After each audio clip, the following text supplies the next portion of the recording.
नमस्कार, बहुत स्वागत है आपका सुबह की बड़ी खबरों के साथ। मैं हूं रीनू। सबसे पहले बात करेंगे जेपी नड्डा का रायपुर दौरा आज होने वाला है। बीजेपी के राष्ट्रीय अध्यक्ष का रायपुर दौरा आज होगा। विशेष विमान से सुबह 11 बजे पहुंचेंगे रायपुर। एयरपोर्ट से तेली बांधा चौक तक निकलेगी बाइक रैली। तेली बांधा से एकात्म परिसर तक करेंगे रोड शो। रोड शो के बाद साइंस कॉलेज जाएंगे जेपी नड्डा। साइंस कॉलेज में कार्यकर्ता सम्मेलन को करेंगे संबोधित। बीजेपी के राष्ट्रीय अध्यक्ष जेपी नड्डा लेंगे पत्रकार वार्ता। शाम 5 बजे कोषाभाऊ परिसर में लेंगे प्रेस कॉन्फ्रेंस। देश प्रदेश की मौजूदा राजनीति पर करेंगे चर्चा। जेपी नड्डा लेंगे छत्तीसगढ़ बीजेपी की बैठक। कोषाभाऊ परिसर में राष्ट्रीय अध्यक्ष लेंगे मैराथन बैठक। कोर कमेटी, प्रदेश पदाधिकारी, विधायक, सांसद होंगे शामिल। जिलाध्यक्ष, मोर्चा प्रकोष्ठ प्रमुखों की भी बैठक में मौजूद रहेंगे। बीजेपी की बैठक, प्रदेश बीजेपी की बैठक शाम 5:30 बजे से शुरू होगी।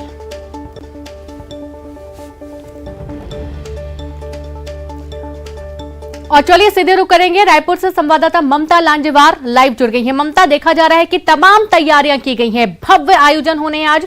जेपी नड्डा राष्ट्रीय अध्यक्ष का आज दौरा है।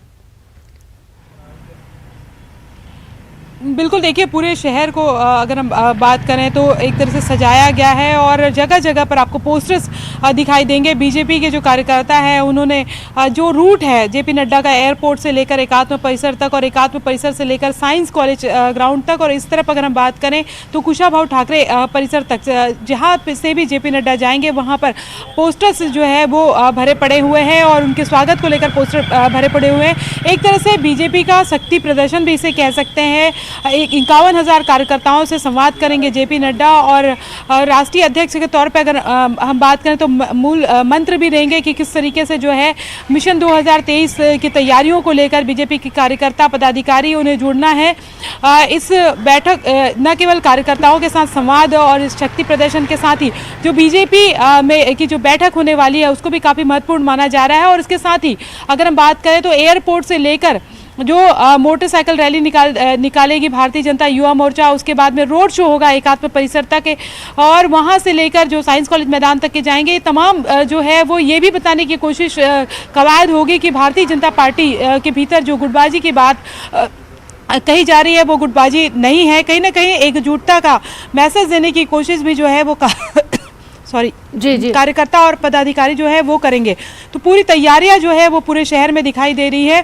प्रेस ब्रीफिंग भी करेंगे जेपी नड्डा की किस तरह की स्ट्रेटेजी होगी। ये कहा जा रहा है कि बेरोजगारी, महंगाई, इन तमाम मुद्दों पर जेपी नड्डा जो है वो कार्यकर्ताओं के बीच में अपनी बात रखेंगे। और खासतौर पर अगर बात करें तो स्ट्रेटेजी किस तरह की होनी चाहिए 2023 को लेकर, चुनाव में अभी से जुट जाएं, ये मैसेज जरूर देंगे। तो काफ़ी महत्वपूर्ण ये जेपी नड्डा का जो दौरा है वो माना जा रहा है। और इसके साथ ही वो बाद में जो चूंकि यहाँ पर मोहन भागवत भी आए हुए हैं और आरएसएस की लगातार बैठक चल रही है, उस बैठक में भी वो शामिल होंगे। कल का उनका जो है उनका जो शेड्यूल होगा। तो कहीं ना कहीं इस बैठक, ये जो जेपी नड्डा का जो दौरा है उसको काफ़ी महत्वपूर्ण माना जा रहा है दोनों ही लिहाज से। जी बिल्कुल ममता, बहुत शुक्रिया आपका तमाम जानकारी साझा करने के लिए। तो हर लिहाज से जेपी नड्डा का दौरा काफी महत्वपूर्ण है। खासतौर पर कार्यकर्ताओं को रिचार्ज करने के लिए दौरा काफी महत्वपूर्ण माना जा रहा है। अगली खबर का हम रुख करेंगे, बात करेंगे न्यूज 18 की खबर का असर हुआ है। जबलपुर से 3 करोड़ से ज्यादा के यूरिया के गायब होने पर सीएम ने अफसरों के साथ बैठक की। जबलपुर के आईजी, कमिश्नर, कलेक्टर और कृषि सहकारिता विभाग के अफसरों से फीडबैक लिया गया। प्रदेश भर में यूरिया के वितरण और उपलब्धता को लेकर भी अफसरों के साथ की गई चर्चा। न्यूज 18 ने सबसे पहले सवाल उठाया था, खबर को दिखाया था। जबलपुर से निकला यूरिया मंडला, डिंडोरी, दमोह और दूसरे जिलों में नहीं पहुंचा। करोड़ों रुपए का यूरिया कहां गायब हो गया? 3 करोड़ से ज्यादा का यूरिया गायब होने की खबर पर एक्शन हुआ है। सीएम शिवराज ने दोषियों के खिलाफ एफआईआर करने के निर्देश दिए हैं। तत्काल गिरफ्तारी के साथ कड़ी कार्रवाई के निर्देश मुख्यमंत्री ने दिए हैं। बैठे और एसपी बेटे तत्काल एफआईआर करो और एफआईआर करके पकड़ो इनको। नमस्कार सर, करेंगे सर आज। ये नहीं चल सकता भाई, किसान कैसे खाद डाइवर्ट कर दिया इन्हें। इस पे काम कल जैसे चर्चा हुई, हाँ, इनका धाराएं कौन कौन सी लगेगी बताओ। इसमें जो फर्टिलाइजर मूवमेंट कंट्रोल ऑर्डर है उसका वायलेशन हुआ है 3A, 3B, 3C में कवर होगा सर। तो इसी एक्ट की धाराओं में इसमें एफआईआर होगी सर।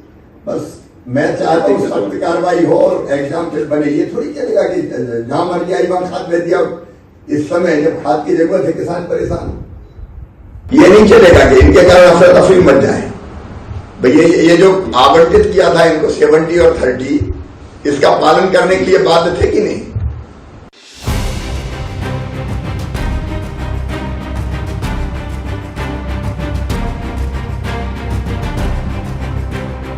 जबलपुर में करोड़ों का यूरिया गायब होने से शासन प्रशासन की बेचैनी बढ़ गई है। 4 जिलों के लिए आवंटित होने आया 2666 मैट्रिक टन यूरिया में से करोड़ों का यूरिया रास्ते से ही गायब हो गया। जबलपुर समेत मंडला, डिंडोरी, दमोह और सिवनी के लिए आए यूरिया के रेक में से सिर्फ 15 से 25% यूरिया ही 4 जिलों की सहकारी समितियों तक पहुंच सका है, जबकि सैकड़ों टन यूरिया गायब हो गया। विपक्ष अब इस नए घोटाले को लेकर सरकार से सवाल कर रहा है। देखिए, मध्य प्रदेश तो घोटालों का प्रदेश हो गया। माननीय शिवराज सिंह जी के नेतृत्व में कोई ऐसा दिन नहीं जाता जब घोटाला सामने ना आता हो। 25 अगस्त को जबलपुर में 1000 टन यूरिया पहुंचाया गया था, जिसको क्रबको के द्वारा, श्याम फर्टिलाइजर के द्वारा पहुंचाया गया था। उसमें 890 टन पहुंचा और करीब 3 करोड़ से ज़्यादा का जो यूरिया है वो गायब हो गया, और जिसको डिंडोरी, दमोह, मंडला पहुंचना था।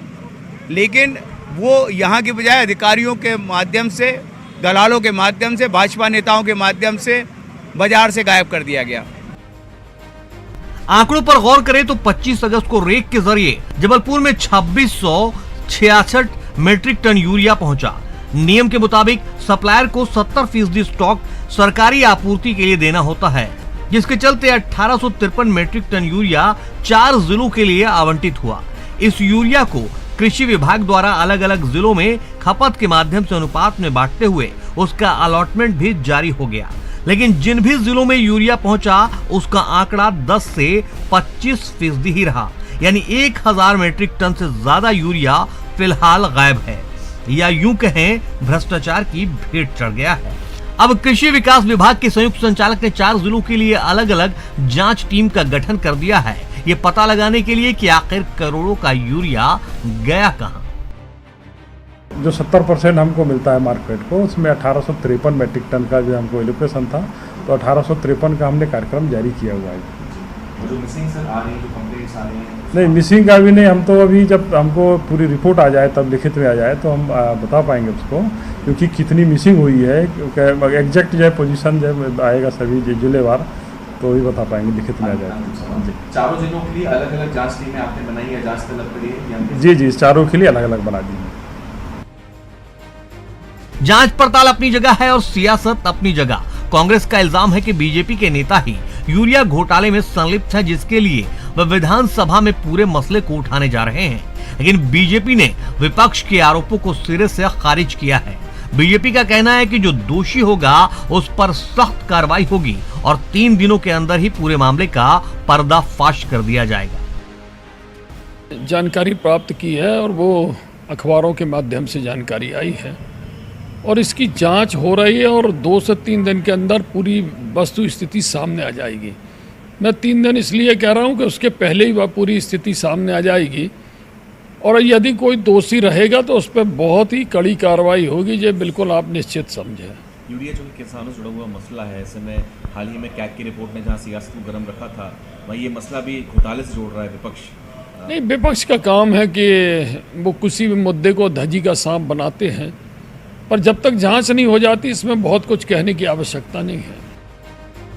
जाहिर है कैग की रिपोर्ट ने पहले ही अधिकारियों और जिम्मेदारियों की परेशानी बढ़ा रखी है और अब यूरिया घोटाले की इस नए खबर ने बैठे बिठाए विपक्ष को नया मुद्दा दे दिया है।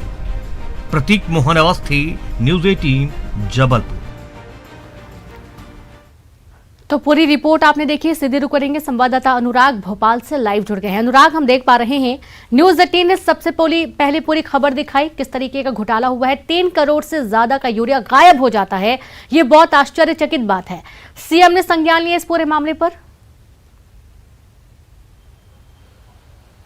बिल्कुल देखिए, न्यूज़ 18 ने अपनी खबर में कई तरह के सवाल खड़े किए थे कि जो यूरिया जिलों में पहुंचना था, मंडला, डिंडोरी, दमोह, दूसरे जिलों में पहुंचना था, वो उन जिलों में ना पहुंचकर आखिर कहाँ गया। आज जब मुख्यमंत्री ने बैठक बुलाई तब जबलपुर कमिश्नर ने इस बात की जानकारी दी कि जो यूरिया सोसाइटियों में जाना था वो निजी गोदामों में पहुंच गया, यानी कि निजी हाथों में वो यूरिया चला गया। और उसी के बाद मुख्यमंत्री शिवराज सिंह चौहान भड़क गए और उन्होंने सख्त लहजे में अफसरों को इस बात के लिए चेताया कि इस पूरे मामले में तत्काल एफआईआर दर्ज की जाना चाहिए। और सिर्फ जबलपुर के मामले में नहीं बल्कि पूरे प्रदेश में कहीं पर भी यदि यूरिया की दिक्कत आती है तो उसके लिए अफसर जिम्मेदार हो गए, यानी कि व्यवस्था बनाने के साथ ही निगरानी रखने के भी निर्देश मुख्यमंत्री ने दिए हैं। साथ ही मुख्यमंत्री ने यह भी कहा है कि केंद्र सरकार से पर्याप्त यूरिया की उपलब्धता प्रदेश को हुई है, लेकिन किसानों को समय पर और सही तरीके से यूरिया का आवंटन हो जाए, वितरण हो जाए, इस पर नजर अब रखना होगी। लेकिन जबलपुर में 3 करोड़ से ज्यादा का यूरिया गायब होने की खबर पर जिस तरीके से न्यूज़ 18 ने सवाल खड़े किए थे, उसके बाद मुख्यमंत्री ने इस पूरे मामले को संज्ञान में लेते हुए आज अफसरों के खिलाफ और साथ ही संबंधित जो एजेंसियां हैं, जो सप्लायर हैं, जो निजी कंपनियां हैं, जो करप्को की जहां पर लापरवाही होगी, उन सभी के खिलाफ एफआईआर दर्ज की जाएगी। तो आज ही एफआईआर दर्ज करने के निर्देश मुख्यमंत्री की तरफ से दिए गए हैं। तो मतलब साफ है कि यदि प्रदेश में यूरिया के आवंटन और वितरण से लेकर यदि कोई गड़बड़ी होगी तो अब सरकार ऐसे मामलों पर सख्ती से निपटेगी। जी बिल्कुल, बहुत शुक्रिया आपका अनुराग तमाम जानकारी साझा करने के लिए। पहले पोषण घोटाला, अब यूरिया के गायब होने का मामला। जी हां, इस नए घोटाले की खबर ने सूबे की सियासत में नए सवाल को जिंदा कर दिया है। घोटाले की खबर जबलपुर जिले से सामने आई है और बताया जा रहा है कि ये यूरिया 25 अगस्त को निकला था और उसके बाद ये उन जगहों पर नहीं पहुंचा जहां पर इनको पहुंचना था। अगली खबर का हम रुख करेंगे, बात करेंगे जबलपुर से बड़ी खबर की। बिशप पीसी सिंह पर ईओडब्ल्यू की कार्रवाई। देर रात तक चली छापे की कार्रवाई। अब तक कुल 17 संपत्तियों के मिले दस्तावेज, कुल 48 खातों को किया गया अब तकसील। 1 करोड़ 65 लाख की नकदी मिली घर से, 18,352 डॉलर और 118 पाउंड मिले। कुल 80,72,000 के सोने जेवर प्राप्त हुए हैं। ईओडब्ल्यू ने 48 बैंक खातों की जानकारी जुटाने के लिए टीम बनाई। सीए की मदद के जरिए बैंक खातों के लेन देन पर विशेष नजर। बैंक खातों में जमा और ट्रांसफर की गई रकम की जानकारी जुटाने लगी ईओडब्ल्यू की टीम। तो वहीं बड़ी मात्रा में इन बैंक खातों में जमा हुआ है पैसा।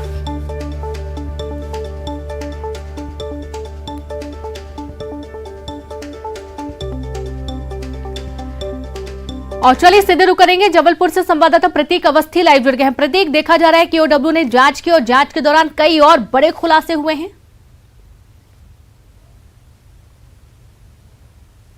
जी हाँ, बिल्कुल। देखिए, बिशप पीसी सिंह जो है फिलहाल जर्मनी में हैं, लेकिन उनके ठिकाने पर कल जो दबिश दी गई उसने कई हैरत कर देने वाले जो खुलासे हैं वो किए हैं। फिलहाल जो आर्थिक अनियमितताओं के तहत मुकदमा दर्ज किया उस छापे में फिलहाल ईओडब्ल्यू को 1 करोड़ 65,14,000 रुपए भारतीय मुद्रा, 18,352 रुपए डॉलर मुद्रा में और 118 पाउंड मिले हैं।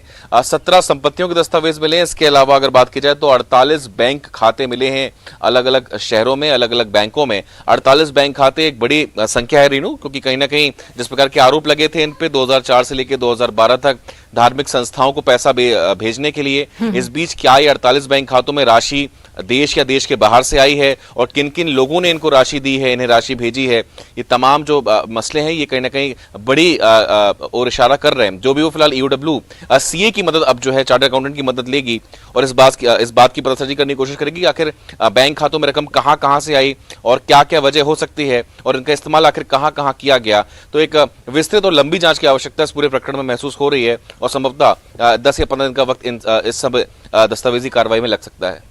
रीनू जी बिल्कुल, बहुत शुक्रिया आपको प्रतीक तमाम जानकारी के लिए। तो अभी कुछ और वक्त लगेगा ये जानने में कि आखिरकार कहां से पैसा आया या फिर कहां पैसा भेजा गया है। पूरी जांच गहनता से की जा रही है। ग्वालियर से बड़ी खबर है, जहां रिश्वतखोर सिपाहियों पर गिरी गाज। एसपी अमित सांघी ने निलंबित किया है। 2 सिपाहियों को किया गया निलंबित। डायल 100 के जवान ले रहे थे रिश्वत लेते कैमरे में कैद हुए। रेड ट्रैक्टर से वसूल रहे थे पैसे और जब ये वीडियो आया तो एसपी अमित सांघी ने दोनों को निलंबित कर दिया है। ये तस्वीरें भी आप देखिए, देर रात की तस्वीरें हैं। ग्वालियर का पूरा मामला है। रिश्वतखोर सिपाहियों पर गाज गिरी। रिश्वतखोर सिपाहियों पर एसपी अमित सांघी ने एक्शन लिया और इन्हें निलंबित कर दिया है। दोनों सिपाहियों को किया गया निलंबित। डायल 100 के सिपाही हैं जो गश्त करते हैं। कैमरे में रिश्वत लेते कैद हुए। रेत ट्रैक्टर से वसूल रहे थे पैसे। खबर अंबिकापुर से है, जहां पर भालू के हमले में ग्रामीण घायल हुआ। मवेशी चराने जंगल गया था ग्रामीण और गंभीर हालत में जंगल में मिला घायल ग्रामीण। देर रात परिजनों ने जंगल से किया रेस्क्यू। 8 किलोमीटर कांवड़ पर ढोकर लाए मुख्य सड़क तक। 112 वाहन की मदद से पहुंचाया गया अस्पताल। उदयपुर थाना क्षेत्र के बकोई गांव की घटना।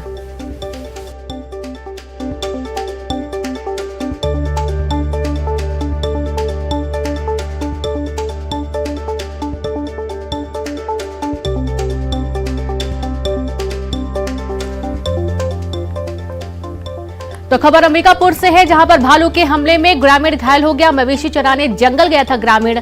गंभीर हालत में जंगल में मिला घायल ग्रामीण। देर रात परिजनों ने जंगल से रेस्क्यू किया और अस्पताल पहुंचाया। 8 किलोमीटर कांवड़ पर ढोकर मुख्य सड़क तक लाया गया। 112 वाहन की मदद से पहुंचाया गया अस्पताल। उदयपुर थाना क्षेत्र के बकोई गांव की घटना। जैसा कि आपको बता रहे हैं बार बार कि रहवासी इलाके में भालू घूम रहा है और आप देखिए कि ग्रामीण पर उसने हमला कर दिया। सीहोर के नसरुल्लागंज में निजी नर्सिंग होम में प्रसूता की डिलीवरी के दौरान खून बंद नहीं होने से प्रसूता की मौत हो गई। प्रसूता की मौत से गुस्साए परिजनों ने अस्पताल का घेराव कर जमकर नारेबाजी की, जिससे तनाव का माहौल बन गया। जिसके बाद भारी संख्या में पहुंची पुलिस फोर्स ने काफी मशक्कत के बाद परिजनों को शांत करवाया। गौरतलब है कि परिजन जहां अस्पताल पर लापरवाही का आरोप लगा रहे थे, तो वहीं अस्पताल के डॉक्टरों का कहना है कि महिला को गंभीर बीमारी थी, जिसके चलते प्रसव के दौरान उसकी ब्लीडिंग बंद नहीं हुई और बहुत ज्यादा ब्लीडिंग होने के चलते प्रसूता की मौत हो गई। हालांकि मामले में नवजात एकदम स्वस्थ है। परिजन अस्पताल प्रबंधन के खिलाफ एफआईआर दर्ज करने की मांग कर रहे हैं। फिलहाल पुलिस मामले की जांच में जुट गई है। मेरे भतीजा बहू का केस साथ इन्होंने केस किया है। इन्होंने ऑपरेशन के लिए मतलब लेके आए और इन्होंने नॉर्मल डिलीवरी के भर्ती किया था। उसके बाद 2 घंटे के बाद इन्होंने कहा साहब नहीं वो तो ऑपरेशन करना पड़ेगा। हम लोग कोई नहीं थे, हमारी भाभी साहब थी, उनसे साइन करवा के इन्होंने ऑपरेशन कर दिया। अब उसके बाद उसका पता नहीं कौन सी नस काट दी इन्होंने, क्या करा जिसके लिए मतलब उसका खून नहीं रुक रहा। बोले साहब ब्लड चाहिए, जो जितने मांगे उतने पैसे देके इनको ब्लड डलवा। और चलिए अब रुक करेंगे 25 सेकंड 25 खबर का।